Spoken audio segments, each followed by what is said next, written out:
김광수의 경제데이트 25회 2부를 시작합니다. 네, 안녕하세요. 길경식입니다. 네, 안녕하세요. 서성민입니다. 네, 김광수입니다.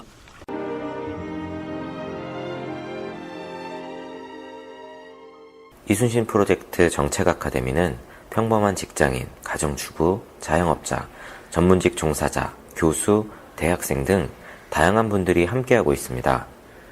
당신은 어떻게 이순신 프로젝트 정책 아카데미에 참여하게 되셨나요? 통영에서 공부방에 참여하고 있는 김은아입니다. 참여하게 된 이유는 거의 제가 또 다자녀를 키우고 있다 보니 일남 삼녀의 자녀를 키우고 있다 보니 그 아이들이 이 미래를 어떻게 이어갈 수 있을까, 잘 살 수 있을까, 그 아이들의 삶이 저희가 살았던 그 삶과 똑같은 삶을 살 수 있을까라는 의문점도 있었고요. 그래서 저희 아이들에 대한 미래를 어떻게 하면 좀 더 바꿔볼 수 있을지라는 의문점으로 제가 여기에 참여하게 되었는데요. 그래도 아직은 잘 모르겠습니다. 그렇지만 뭔가 다르다는 느낌은 알고 있고요.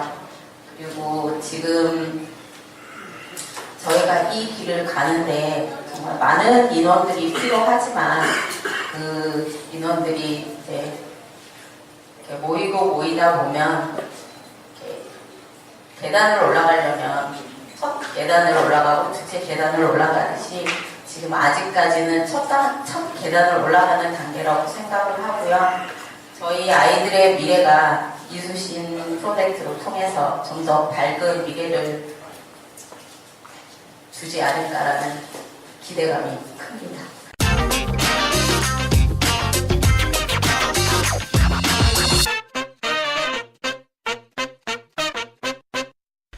네, 지난 1부에서는 저희가 어떻게 자기 스스로를 가두지 않고 폭넓게 이렇게 생각을 넓게 하는 공부를 할 수 있는가에 대한 이야기를 했었는데요.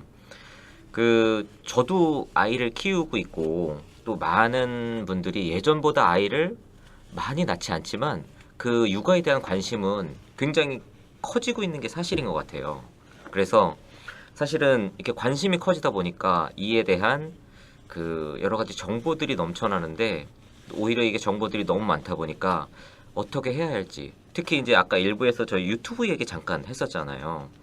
근데 아이들한테 어떤 부모는 유튜브나 스마트폰을 아예 접근조차 못하게 하는 부모가 있는 반면에 어떤 부모들은 특이하게 제한을 두지 않고 자유롭게 선택할 수 있도록 하는 경우가 있고 한데, 선생님 유튜브 시청 전문가로서 어떻게 생각하세요? 하루 2시간. 그러니까 이거 만 시간 이상 시청하신. 아니 그건 네. 항상 그런 게 아니고 네. 케이팝을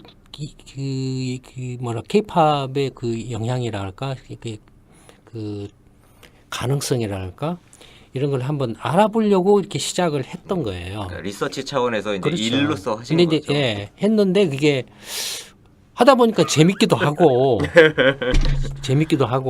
네. 이렇게 왜 저렇게 애들이 도대체 케이팝에 어떤 점이 끌려서 저렇게 길거리 나가서 네. 10대 애들이, 특히 여자애들이 네.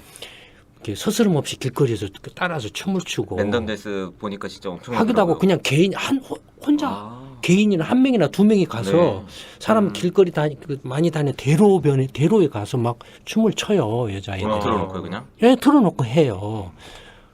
보통 좀 창피하고 부끄러울 네. 것 같기도 한데, 그런 걸 하는 걸 보고, 야, 도대체 그 케이팝의 어떤 점 때문에 저렇게 젊은 여자애들이 그것도 어떤 특정 국가가 아니라 아시아, 일본이나 이런 국가 아니라 거의 전 세계적으로 그렇죠.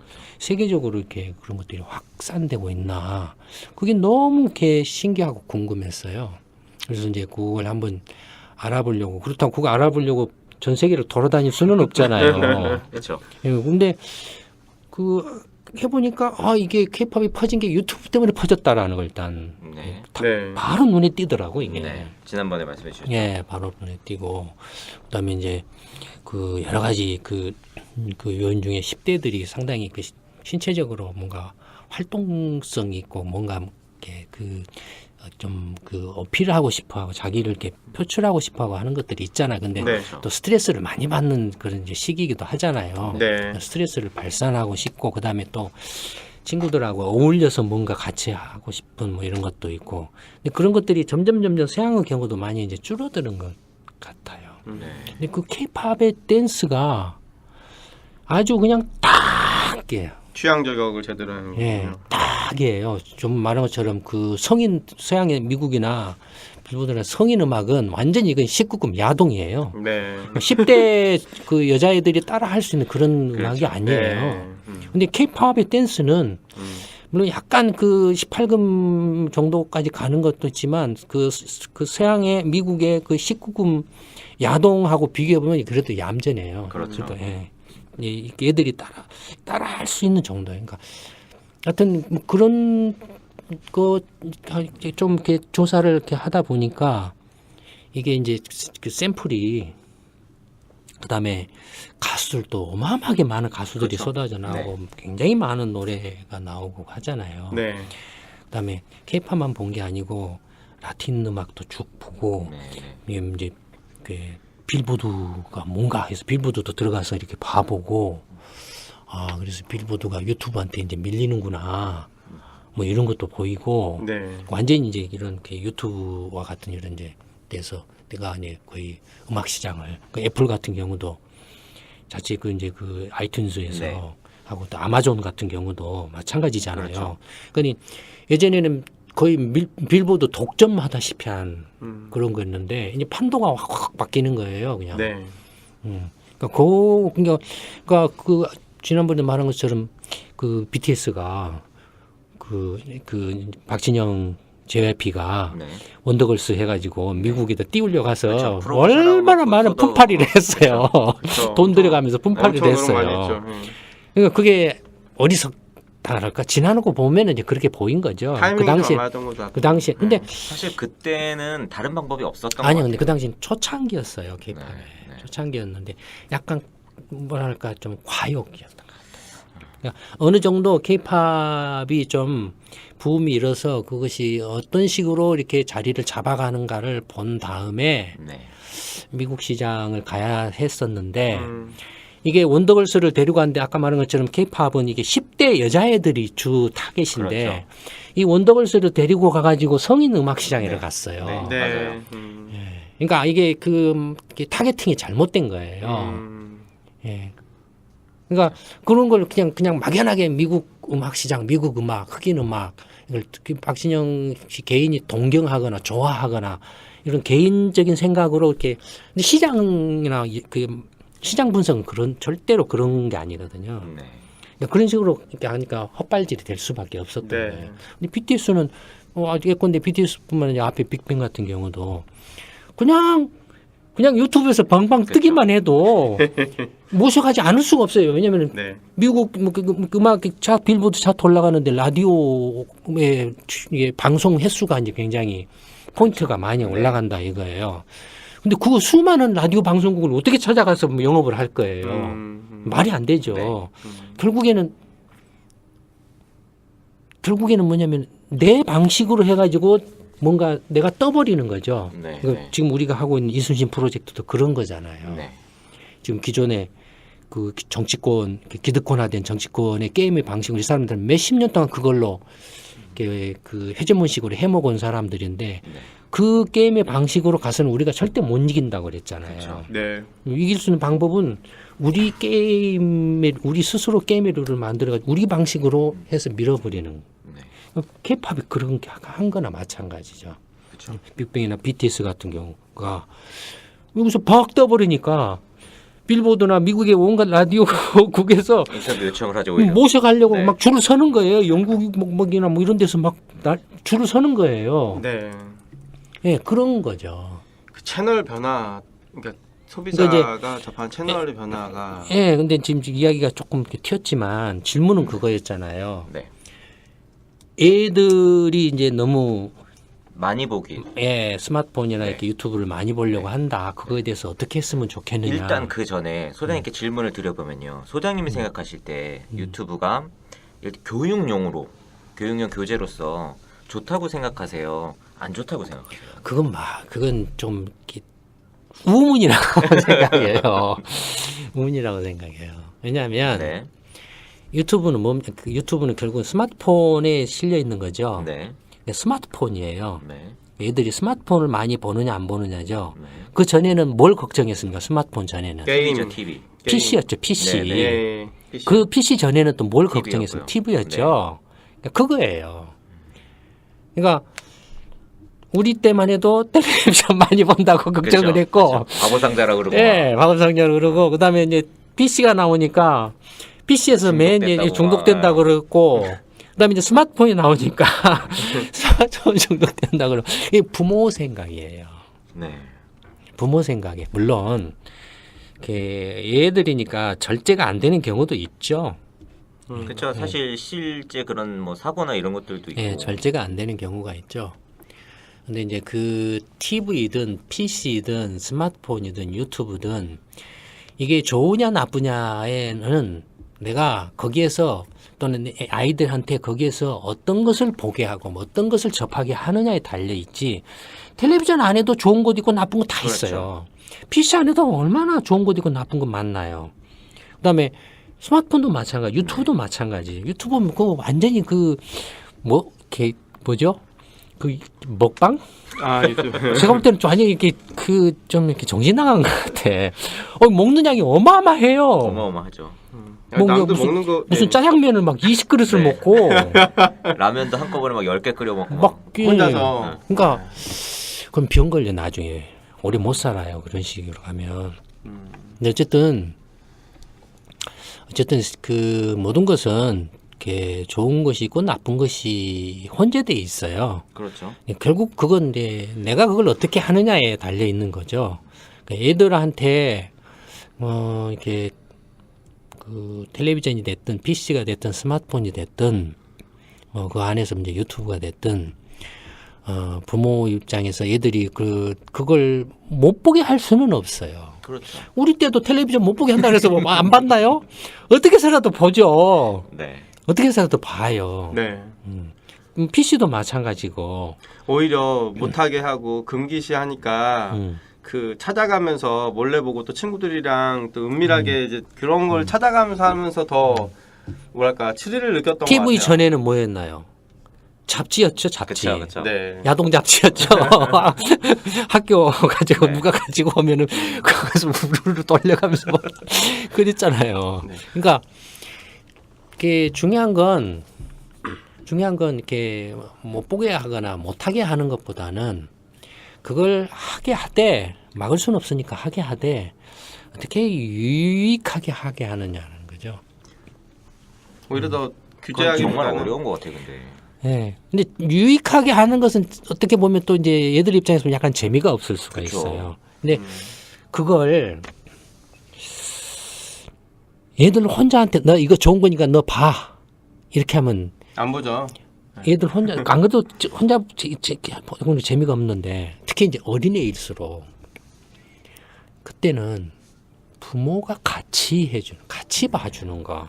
부모하고 같이 봐주는 게 근데 유튜브를 이제 많이 보셨으니까 아시겠지만 유튜브랑 의 특징이 뭐냐면 내가 보고 싶은 영상을 찾으면 옆에 쫙 그 연관 영상들이 리스트, 뜨잖아요. 연관 리스트. 그러면 아이가 이거를 혼자 자기가 통제하고 싶어해요.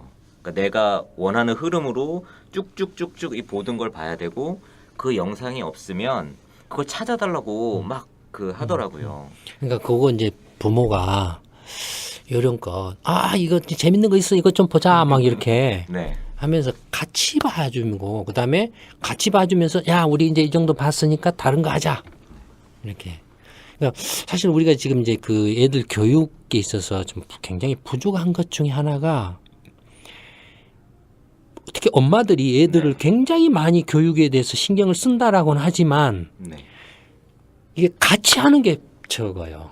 학원으로 돌리나요? 예. 돈으로 네, 그러면 네, 네. 소리로 말로써 이거 해라 이거 해라 엄마가 이렇게 해줄게 엄마가 이렇게 학원 보내줄 거야 이렇게 해서 이렇게 애한테 굉장한 그 유무형의 압박을 가하고 부모도 스트레스를 많이 받아요. 네. 근데 정작 얘한테 가장 좋은 방법은 같이 해주는 거예요. 일종의 모범을 보이는 그 말씀하시는 거예요. 예, 그러니까 얘하고 같이 하는 거예요. 근데 이제 현실적으로 부모가 뭐 이렇게 시간이 되는 이제 부모들은 뭐 같이 그렇죠, 해줄 수도 그렇죠, 있지만 대부분 또 생업 먹고 살아야 되니까 같이 해주기가 힘든 경우가 많죠. 더 힘들어지는 것 같아요. 예, 특히나 또 얘들이 이제 이미 이제 중학생이 돼버리면 아예 중학생 돼버리면 엄마 아빠랑 마주치기 상종을 싫어하지. 예, 이미 이제 네. 그 떠났다가 봐야 되죠. 네. 그러니까 적어도 어릴 때나 초등학생 때까지는 그래도 힘들더라도 하다못해 주말 토요일이 됐든 일요일이 됐든 이제 가끔 이렇게 애들 때문에 여행이나 이런 건 네, 네. 피크닉이나 이런 건 하잖아요. 네, 그렇죠. 근데 그런 것도 중요하지만 퇴근해서 집에 와서 좀 힘들더라도 어린 애들, 그러니까 중학생은 이미 이제 좀 이렇게 부모하고 좀 이렇게 거리가 생겨버린 상태니까 생긴 상태니까 힘들지는 몰라도 그냥 이렇게 같이 해주는 거. 네. 1시간 정도라도 30분이라도 1시간이라도 일주일에 아빠가 한 번 하면은 엄마가 한 번 한다든지 네. 하는 식으로 같이 해주는 게 굉장히 그 효과가 있는 것 같아요. 근데 한 가지 궁금한 게요. 네. 왜 중학교 정도 되면 부모하고 아이하고 거리가 생기는 거예요? 그건 이제 아마 본능일 거예요. 아이들이 가지고 동물적인 본능일 거예요. 독립을 하는 준비를 예, 독립하려는 그런 걸 거예요. 또래 그러니까, 집단의 영향이 더 강력해지는 것 같아요. 그러니까 이미 그러니까 이제 그 동물 같은 경우도 이제 어느 정도 최소한의 어떤 그 유아기를 벗어나면 부모가 떼어내 버리잖아요. 그렇죠. 예. 그러니까 마찬가지예요. 사람의 경우에도. 그러니까 그게 이제 사춘기인 것 네. 같아요. 예. 그러니까 스스로가 독립을 하려고 하는 그런 이제 단계라고 보여져요. 그러니까 거기에 대해서 뭐 너무 무리하게 막 그 통제를 하려고 하는 건 오히려 또 부작용을 일으키죠. 다만 그냥 이렇게 자연스럽게 이렇게 네. 풀어주되 너무 지나치거나 과한 것에 대해서는 이렇게 충고를 하거나 조금 이렇게 압박을 가하는 정도 네. 뭐 이런 거 그런 정도인 것 같아요. 그다음에 정말로 이제 공부가 중요한 건 이게 사실이지만 공부라는 게 아무리 그 부모가 하라고 강요해도 자기가 정말로 공부가 재밌거나 이게 내가 공부를 해야 되겠다고 생각하지 않으면 네. 효과 없어요. 그러면은 그런 상태에서 막 부모가 윽박지르면 부모도 스트레스고 얘도 스트레스고 그렇죠. 둘 다 스트레스예요. 네. 그런데 생각을 해보세요. 좋은 대학 나왔다고 해서 다 잘 먹고 잘 살고 있습니까 지금? 그렇지 아니죠. 않죠. 그렇지 않죠. 또 실제로 살면서 학교에서 배웠던 거 얼마나 써먹고 있나요? 전혀는 아니지만 수학, 절로 넣으면 안 되죠. 수학 배웠던 거 얼마나 써먹고 있나요? 저는 졸업하자마자 까먹어가지고 대학교 가서 다시 지금은 저는 공부했어요. 돈 계산도 안 돼, 숫자 계산도 안 돼가지고 이 쳐봐요. 계산기 쳐봐야 돼요. 그러니까 실제로 학교에서 배운 공부가 인생을 결정한다라고 생각하는 게 우리가 그 70년대, 80년대 그 이제 초창기 때 그 어쨌든 간에 뭔가 대학을 졸업하면은 취직하고 그래서 돈 좀 벌고 집장만 하고 결혼하고 살았다라는 그렇죠. 이게 지금 이게 이제 지금은 그런 것들이 오히려 걸림돌이 되고 그런 생각들이 유튜브를 보니까 그 영국 남자라는 게 있어요. 네네. 엄청 봤어요? 유명하죠. 아니요, 네. 저는 근데 이 친구를 영국 보니까 이 친구가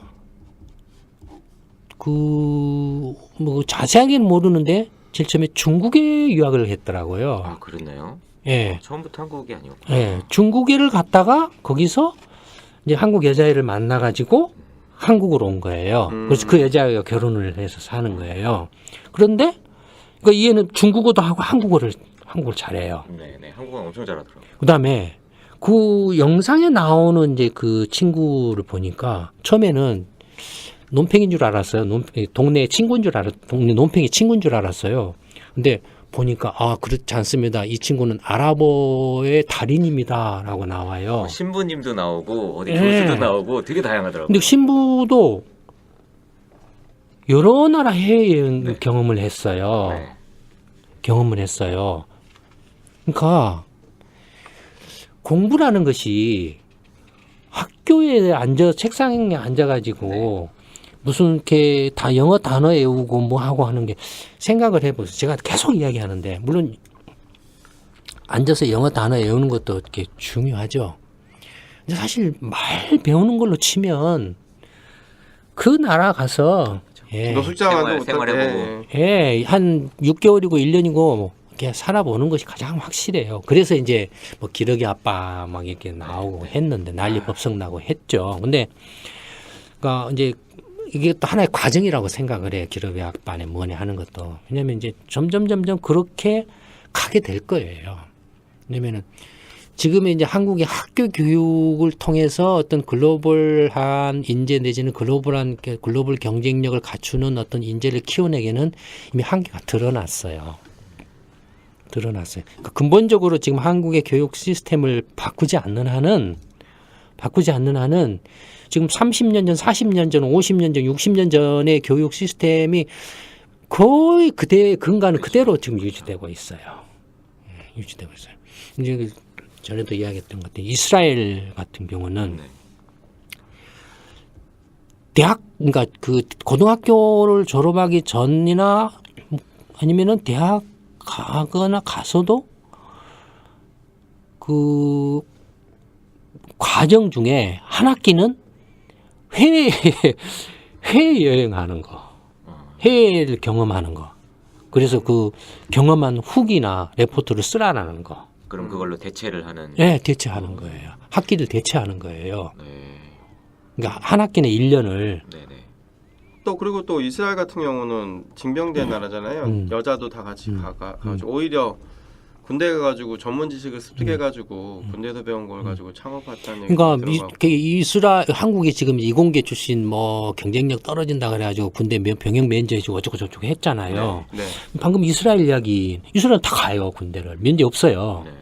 네네. 여자들 다 의무제니까 가요. 근데도 어떻습니까 이스라엘 과학 수준은 엄청나잖아요. 지금 그 IT 쪽에 그 벤처 기업들 지금 매수 M&A 타겟 대상이 거의 지금 이스라엘 기업들이잖아요. 네. 인공지능 같은 경우는 특히 인공지능 관련한 또 반도체라든지 뭐 이런 그 그래픽이라든지 뭐 이런 거 그래픽 카드나 이런 것도 거의 다 이렇게 이스라엘 기업들이잖아요. 그럼 이스라엘은 군대가 뭐 약간 한국보다는 짧을지는 몰라도 군대를 이렇게 다 갔는데 왜 그러냐 이거예요. 그러니까 사실은 그 상관이 없어요. 크게 상관이 없어요. 물론 이렇게 학업의 연속성을 유지를 하면 좋죠. 좋은데 예를 들어서 이제 군대를 2년 동안 갔다 왔다고 그래서 그럼 내가 그동안에 배웠던 어떤 그 화학이나 물리학적 지식이나 공식을 다 까먹고 처음부터 다시 해야 되느냐? 안 그래요. 근데 군대 간 습관이나 이런 것도 한 달이면 다 벗겨지더라고요.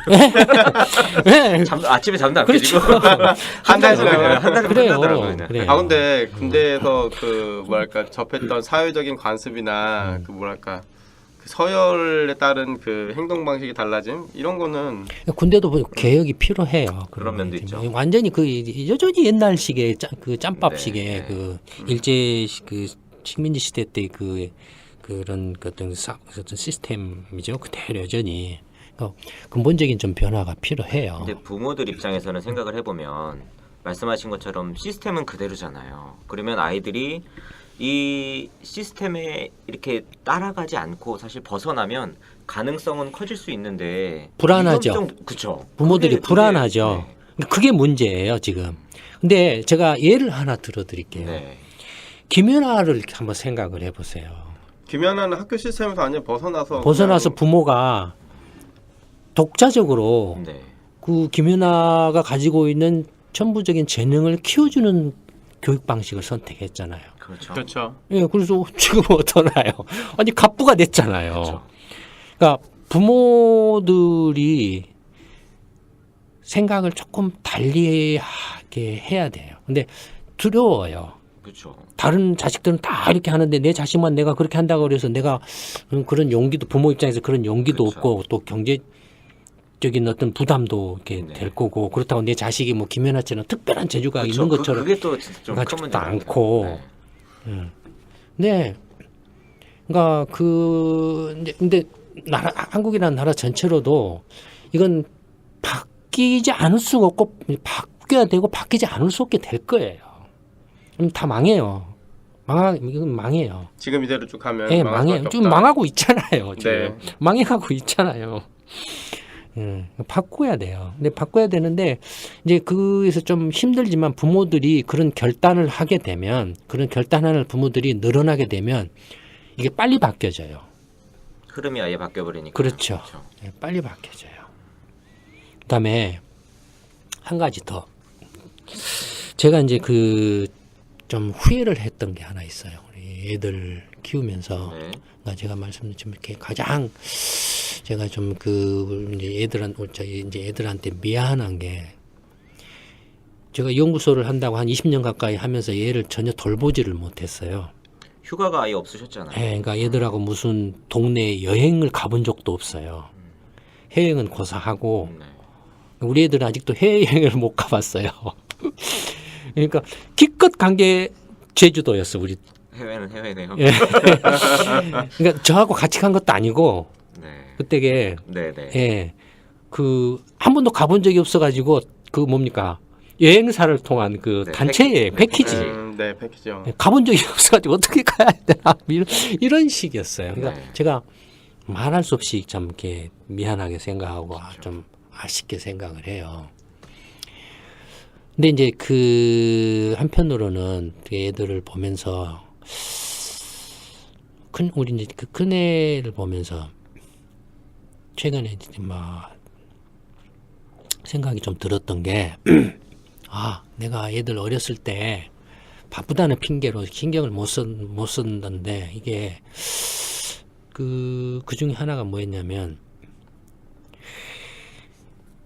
애한테 돈 쓰는 법은 가르쳤는데 돈 버는 법을 내가 안 가르쳤다라는 거예요. 그러니까 얘가 뭐 이렇게 얘를 돌보지를 못하고 신경을 못 써주니까 미안하니까 그냥 돈을 준다든지 아니면 뭐 사달라고 하면 그냥 사준다든지 네. 되게 부모들이 그러잖아요. 그렇죠. 그러니까 얘가 알게 모르게 무의식적으로 돈 쓰는 법을 자꾸 배워요. 돈 쓰는 법을 배워요. 근데 애한테 돈 버는 법을 가르쳐 준 적이 없어요. 어릴 때부터 지금까지. 그러면 이제 다 커가지고 야 네가 알바라도 해서 용돈 벌어 써야지 인마 너 지금 다 커가지고 부모한테 돈 받아 쓸 거야? 라고 이렇게 말한다 한들 돈 버는 방법을 가르쳐 준 적이 없는데 무턱대고 가서 너 가서 네가 돈 벌어 한다 한들 어디 가서 돈을 버냐 이거예요. 그러니 전부 이제 매달리는 거예요. 이렇게 좋은 대학 해가지고 좋은 데 취직하면은 하여튼 문제는 몰라도 월급 받는다. 네. 이런 식으로 매달리는 거예요. 그게 굉장히 좀 개인적으로 좀 후회스러웠어요. 그래서 얘들한테 어떻게 하면 그럼 돈 버는 법을 가르치느냐. 굉장히 단순하고 간단해요. 네. 얘들한테 네. 하다못해 엄마 설거지 하네. 엄마 설거지 좀 도와줘. 일주일 동안 도와주면은 너 뭐 하나 이렇게 네. 네가 갖고 싶은 거 하나 사줄게. 네. 네. 반드시 대가. 뭔가 이렇게 자기가 얻고자 하는 것이 있다라면은 그에 대한 뭔가 자기가 뭔가를 해야 투자를 된다는. 하고 예. 거기에 대한 대가를 예. 받고. 내가 뭔가를 해야만 내가 대가를 받는다라는 걸 이렇게 무의식 중에 그렇게 해주는 거예요. 네. 예를 들어서 또 하다못해 수학여행 간다. 돈. 그래? 그러면 이렇게 수학여행 가는데 그거 당연하게 주잖아요. 그렇죠. 부모들 입장에서는. 다른 애들 네. 다 그러니까 당연하게 주잖아요. 근데 야, 그러면 수학여행 가는데 돈이 이렇게 드는데 그러면 너 이거 그 수학여행비를 내주는 대신에 너 일주일 동안 아빠 차 청소를 해. 그건 좀 공평하지 않아? 일주일 동안 차 청소를 해라고 한다든지 네. 아니면 용돈을 이렇게 그냥 이렇게 한 달에 얼마, 일주일에 얼마씩 주는 것보다 야, 지금 다 세탁기가 있잖아요. 예전에 빨래를 그렇죠. 직접 손으로 했어야 되잖아요. 네. 그러니까 전 어렸을 때부터 손빨래를 어. 했으니까. 왜냐하면 부모가 안 빨아주니까 그때는 그럴 형편도 안 되고 네, 전부 네. 이렇게 옷도 별로 없고 그냥 자기 이렇게 옷은 자기가 빨아야 되고 했었으니까. 지금 세탁기가 있고 하니까 또뭐 여러 가지 뭐 편리한 것들이 많으니까 하다못해 이제 방 청소 정리 같은 거. 네. 그러니까 그걸 시키는 부모도 있지만 상당수 부모는 또 안 시켜요. 그렇죠. 그러니까 보면 자기 애들 방에 가보면은 난장판이에요. 네, 네. 막 어수선해요. 근데 생활하는 그 먹고 자고 하는 데가 어수선하면 생각도 정리가 안 돼요. 어수선해요. 머릿속이 다. 네. 항상 어수선해. 어떤 일을 해도 어수선해요. 기본적으로 생활에 그 자기 어떤 자고 먹고 하는 방 자체가 정리정돈이 되어 있으면 무의식적으로 다른 것들도 다 정리를 하려고 하는 그렇죠. 것들이 이렇게 무의식적으로 이렇게 키워져요. 그러니까 야, 너 용돈 받으려면 네 방 정리 청소는 네가 해. 그래서 일주일이 됐든 한 달 일주일에 한 번씩 엄마가 어떤 아빠가 이렇게 확인할 거야. 만약에 안 하면은 그 용돈 일주일든지 깎아 못 줘. 아니면은 용돈 얼마를 이렇게 줄일 거야. 이런 식으로. 그러니까 자기가 뭔가를 이렇게 해야만 내가 돈을 받을 수 있다 또는 돈을 얻을 수 있다라는 걸 어릴 때부터 무의식적으로 이렇게 가르쳐 줘야 돼요. 근데 저도 그랬지만 그게 너무 굉장히 후회스럽더라고요. 근데 또 이렇게 이야기 들으시면 너무 각박하지 않은 부모 자식 사이에 그런 말씀하시는 분들도 있을 것 같아요. 그렇지 않아요. 그게 왜 각박해요? 절대 그렇지 않아요. 그러니까 근데 서양은 그래요. 그렇죠. 서양은 그래요. 서양은 아무리 갑부라도 얘한테는 네. 네 잔디 깎어. 그렇죠. 잔디 깎으면 내가 용돈 줄 거야. 음. 뭐 이러는 거예요. 또 아이들이 보면 무슨 뭐 레모네이드를 만들어서 판다든지 그런 네. 것들이 되게 자연스러운 예, 것 같아요. 뭐 이렇게 알바 어려서부터. 같은 거 어릴 때부터 베이비시터 한다든지. 예, 뭐 한다든지 네. 뭐 편의점 가서 알바한다든지 뭐 이런 걸 이렇게 하는 거예요. 그러니까 그 한국도 그러니까 그게 단지 어떤 그 뭐라 할까요? 그 교육적인 차원을 넘어서서 부모 밑에 있을 때 예를 들어서 이제 뭐 어디 가서 좀 간단한 아르바이트 같은 거에서 용돈을 받는 것도 알게 모르게 사회 경험을 하게 하는 거예요. 그렇죠. 예, 현실 사회가 어떻다라는 걸 현실 사회에서 돈을 버는 것이 돈을 번다라는 것 돈을 벌려면 어떻게 해야 된다라는 걸 알게 모르게 이렇게 교육을 시켜주는 거예요. 네. 그러니까 그 되게 지금 이제 애들이 요새는 이렇게 그 저출산이다 보니까 얘를 하나 낳고 이렇게 키우는 이렇게 가정이 많잖아요. 네. 그러다 네. 보니까는 막 금지 오겹처럼 이렇게 하기도 하고 얘한테 어쩔 줄 몰라서 막 이렇게 얘가 해달라는 대로 막 이렇게 해주는 경우도 적지 않거든요. 근데 그렇게 하면은 정말로 얘를 망쳐요. 그러니까 그 얘를 이렇게 사랑하고 정말 얘가 잘 되기를 바란다라면 어릴 때부터 돈 쓰는 법 가르치는 것보다는 돈 버는 법을 가르치는 게 더 사실 얘 키워놓아서 이렇게 좋은 대학 보내려고 하면 또 돈 잘 벌으라고 하는 거잖아요. 네. 네. 근데 이 세상에 좋은 대학 나온다라 그래서 이른바 이렇게 그 돈 잘 번다라는 것은 그런 것은 없어요. 네. 실제로. 그다음에 그 좋은 대학이라고 그래서 그 대학 들어가는데 배운 지식이라는 게 돈 잘 버는데 얼마나 보탬이 되냐 이거예요. 한국이 좀 이렇게 뭔가 그 사람을 이렇게 뽑는 그런 시스템, 이렇게 기업 어떤 그 시스템이 어떤 그 학벌 위주로 돼 있어서 잘못돼 있는 것이지. 네. 정말로 그 개개인의 같은 그 뛰어난 능력으로 치면 예를 들어서 뭐 인공지능을 만드는데 뭐 해커 관련한 인공지능 만든다면은 학교 성적 좋은 애를 뽑나요? 그렇죠. 아니죠. 그 해커 대회에서 1등한 애들을 뽑아야죠. 그렇잖아요. 네. 그 학력이 무슨 상관이 있어요, 그런 게. 아무 상관없죠. 예. 그러니까 아니 그 축구가 그런 거잖아요. 왜 축구가 개판입니까? 축구를 잘하는 애를 때로 뽑아야 뽑아야지. 자기들 밥그릇하고 이렇게 짬밥이나 이렇게 팝을 위주로 이렇게 하니까 그런 안 되는 거죠. 그런 거예요. 그러니까 이제는 앞으로는 가면 갈수록 능력 위주로 갈 수밖에 없어요. 안 그러면 이제 기업 망해요. 망해요. 기업도 망하고 개인도 망해요. 능력을 어떻게 검증할 것인지 기업이 다 그런 예. 방법론 같은 근데 거를 그 능력이라는 게 학교에서는 공부를 좀 많이 배운다라고 그래서 능력 물론 중요하죠.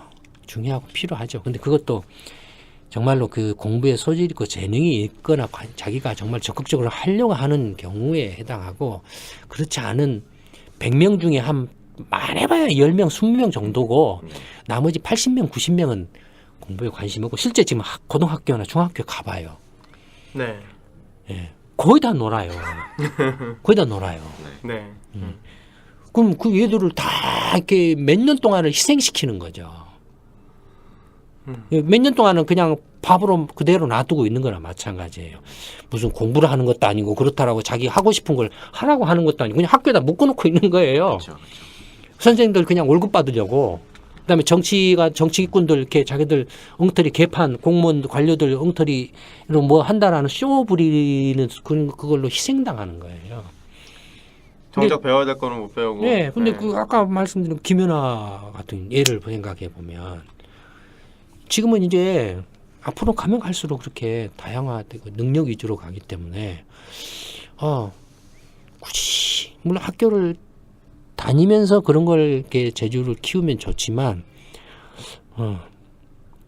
또 좀 그게 아니라고 한다라면 과감하게 한번 얘가 하고 싶어하는 걸 하는 쪽으로 밀어주는 것도 그거 굳이 학교에 이렇게 얽매일 필요는 없다고 생각을 해요.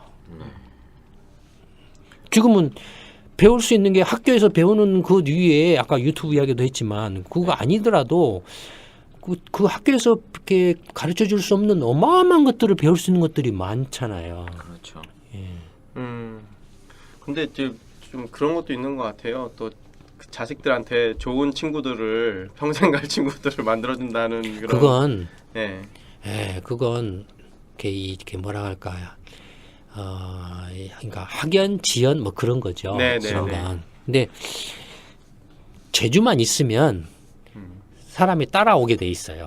그렇죠. 사실. 예, 재주가 있고 능력이 있으면 따라오게 돼 있어요. 재주가 없고 능력이 없으면 자기가 따라가야 돼요. 네. 자기가 따라가야 돼요. 막 그런 정도죠. 네. 오늘은 1부에서는 어떻게 보면 생각을 넘게 하는 공부법에 대해서 이야기를 했고 2부에서는 세상의 큰 변화에 따라서 아이들을 그럼 어떻게 또 교육해야 하는가에 대해서 이야기를 했는데요. 다소 조금 지금 과격하게 느껴질 수 있는 부분이 있기도 하지만 어떻게 보면 조금 더 세상의 변화에 빠르게 민감하게 발맞춰서 변화해야지만 우리 이후의 세대들, 자식 세대들이 더 나은 나라나 세상에서 살아갈 수 있다라는 생각이 또 들었고요. 오늘은 김광수의 경제데이트 25회 2부는 여기서 마치도록 하고 다음 주에 또 찾아뵙도록 하겠습니다. 감사합니다. 네. 감사합니다.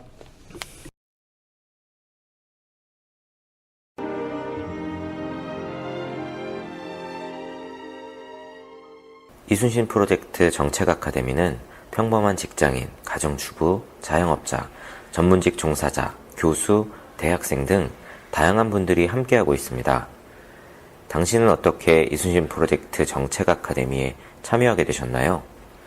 제가 영남 1기에서 정책 아카데미를 수료한 송우진이라고 합니다. 그 이순신 프로젝트를 참여한 이유는 되게 간단한 것 같습니다. 한국에서는 이거 말고는 답이 없다. 정말로 이거 말고는 답이 없다는 그 하나 딱 심플한 그 이유 하나 때문에 저는 서울에서 할 때부터 참석을 하고 싶었지만 이제 학생이었기 때문에 미루다가 이제 영남에서 참여를 했는데요. 그 아카데미 참여하기 전에 조금 더 먼저 살짝 거슬러 올라와서 소장님을 알게 되었을 때가 2011년 그 제가 학교에서 그 학보사 기자를 할 때 처음 알게 되었습니다, 소장님을. 근데 그때는 사실 지금 말하는 이제 그 보수와 반민주 세력의 반대편에 서서 올바른 것과 정의와 민주적인 것의 그 가치를 외치는 게 이 세상의 균형을 맞추는 일이라고 생각을 해가지고 좀 앞뒤 안 가리고 물불 안 가리고 그런 이야기들을 많이 기사로 쓰기도 하고 그것만이 옳다고 좀 생각을 했었는데 좀 군대를 갔다 오면서 좀 그런 것들을 신경 쓰지 않고 좀 쉬는 그 기간 동안에 좀 더 그 김강수 소장님이 이야기하시는 것들이 어떤 의미였겠구나라는 거를 좀 알게 되면서 저는 이제 그 김강수 경제연구소에서 이제 공부방부터 참여를 하면서 이제 아카데미에 왔습니다. 그래서 좀 지금은 이제 100여 명 됐지만은 정말로 이제 딱 2020년을 목표로 우리가 그 좀 더 파급력을 가지고 더 많은 사람들과 그 같이 길을 걸어갈 수 있도록 그 노력할 수 있는 그 오늘이 그 첫 번째 걸음이 되었으면 좋겠습니다.